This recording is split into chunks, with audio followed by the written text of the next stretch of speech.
Thanks for tuning in. Nice to see you again. Welcome to my next episode in my continuing series on the facts about life. Designed, of course, all the great truths about life to lead us in the directions of the really great things of life. Happiness, contentment, success, fulfillment, even enlightenment, transcendence, wonderful stuff, noble, honorable, dignified stuff. Today, I'm going to talk about liberalism / socialism, Marxism, that whole icky, if you will, ideological thinking, and what it holds about reason, about humanity and human nature in general, and its attitude on religion. And I'm then going to talk about really the ends of religion, liberty and true liberty, what true liberty is, and what the great rights and liberties our founders bestowed upon us are designed ultimately to lead to. True liberty, individual liberty. Well, liberalism / socialism, which has its underpinnings, of course, in Marxist philosophy, they postulate, they speculate, and they believe in the supremacy of human reason and in the supremacy of the human. Their way of thinking holds contempt for religious humility before our Creator, God Almighty. They believe the false notion that all people are inherently good. They believe that everyone harbors a sympathetic pity for others, and as such must be inherently good people. The carnage of human history tells us that this is just not true. These beliefs about life are false.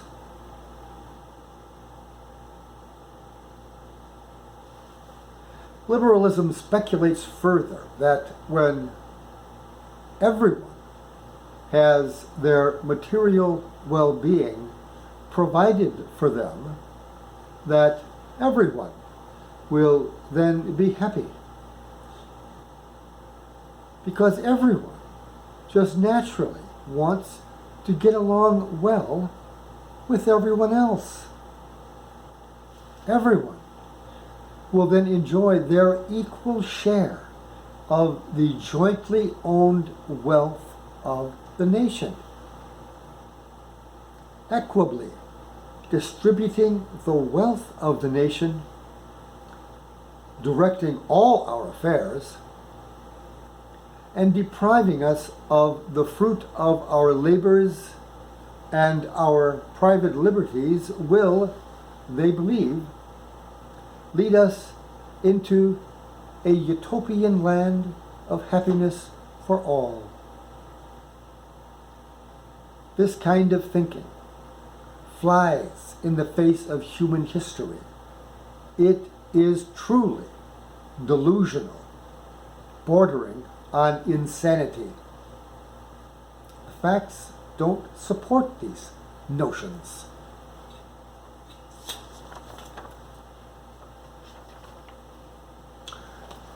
I now want to speak a little bit about liberty, true liberty, individual liberty, and the liberties our founders enshrined for us in our Constitution and our Declaration of Independence. In a spiritual and ultimate sense, true individual liberty consists in being liberated from a slavish subjection to the appetites, lusts, and impulses of our lower nature. Allowing our lower nature to dominate us and direct our choices always ends in suffering. The Buddha was very clear about this, as have all truly enlightened spiritual teachers been. They teach this as well. They all have. Relief from suffering comes to us when we opt to choose to live a self-aware, moral life. A life guided by our conscience, by our dedication to virtue, and our habit of being aware and witnessing life. Making good choices that come at the direction of our higher spiritual nature stem from our experiencing and undergoing the consequences of our poor choices.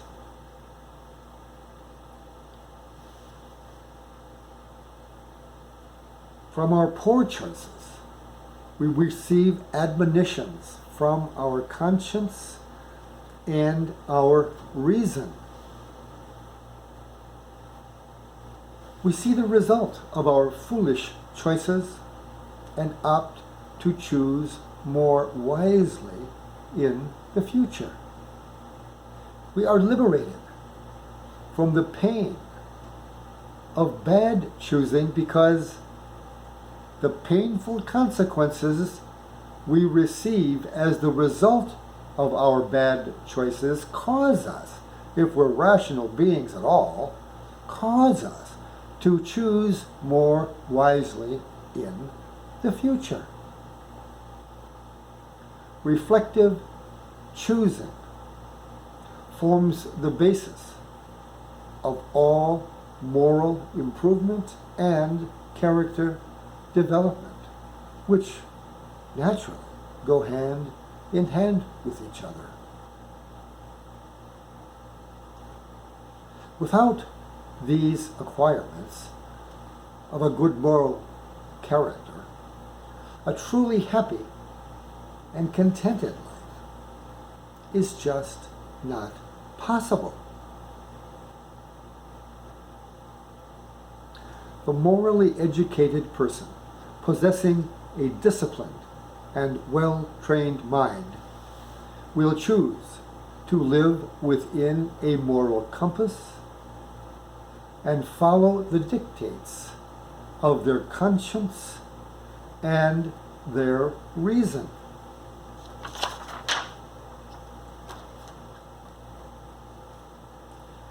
Their moral compass will govern their behavior.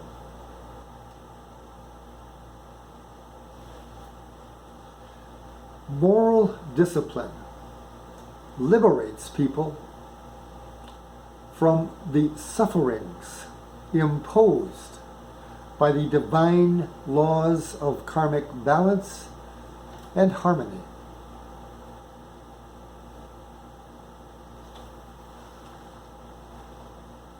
Such people and such discipline makes people truly committed servants of the highest aspects of their nature, and indeed servants of God. They become masters of themselves and truly are a blessing to society and all they come in contact with. Well, let's hope for that kind of discipline in our lives. Being frail humans, of course, we fail many times at imposing these kinds of liberating, really, strictures on ourselves. Nonetheless, they end in the end of suffering in our inner life. They bring kind of a serenity, a joyful kind of serenity, and just a really good feeling about what you have become. You come to enjoy your life more. You come to truly to love yourself, as you should, for you are a child of the eternal and living God, with an eternal destiny in front of you. Liberty.